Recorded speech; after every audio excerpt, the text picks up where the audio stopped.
Masukkan sebiji telur. Masukkan 2 sudu besar gula. 1 kecil garam. 2 sudu besar minyak masak. 1 cawan susu cair.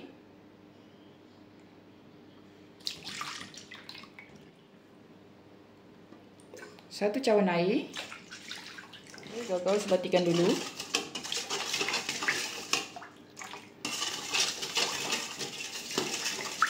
Gaul sampai sebati macam ni. Dah sebati, masukkan 2 cawan tepung gandum. 2 cawan. Masukkan 2 sudu besar serbuk koko ya. Gaul-gaul sebatikan.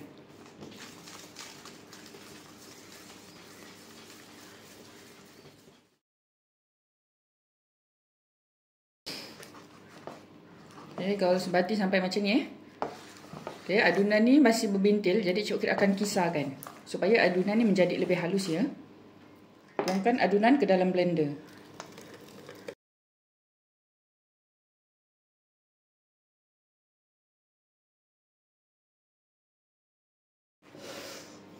Okay, kalau kita bersihkan adunan, better kena ada spatula ni.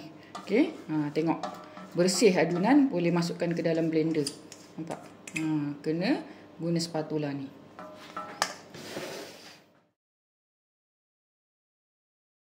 Sekarang Cik Okit akan kisarkan adunan ni ya.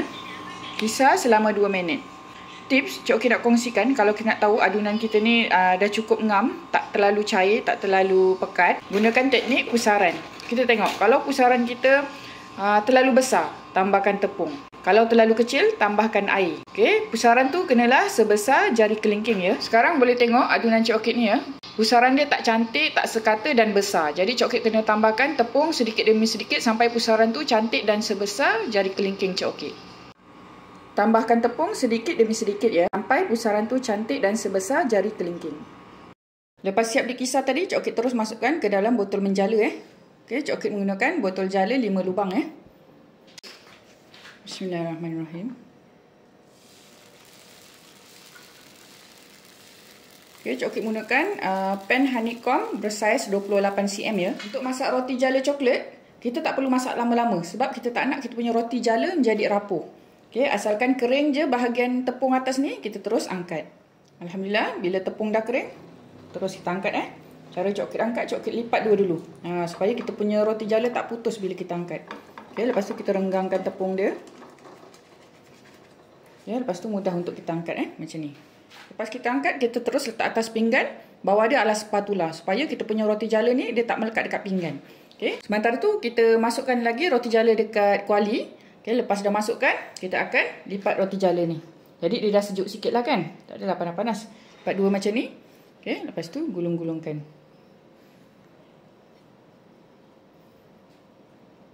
Okey.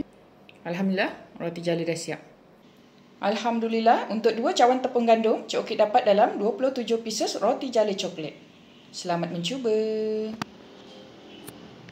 Untuk sos cica, Cik Okit menggunakan coklat coin Cik Okit menggunakan brand Barrels. Okey, dark compound. Nak campur dengan milk pun boleh, separuh-separuh pun boleh. Okey, Cik Okit gunakan 1 cawan coklat coin. Okay. Ini untuk sukatan setengah cawan Okey, setengah cawan susu cair. Nak gunakan susu full cream pun boleh, tak ada masalah. Kemudian letak 1 sudu makan buttercup. Cik Okit menggunakan teknik double boil Panaskan air dalam periuk kecil dan letak kuali atas dia Campurkan ke semua bahan ke dalam kuali.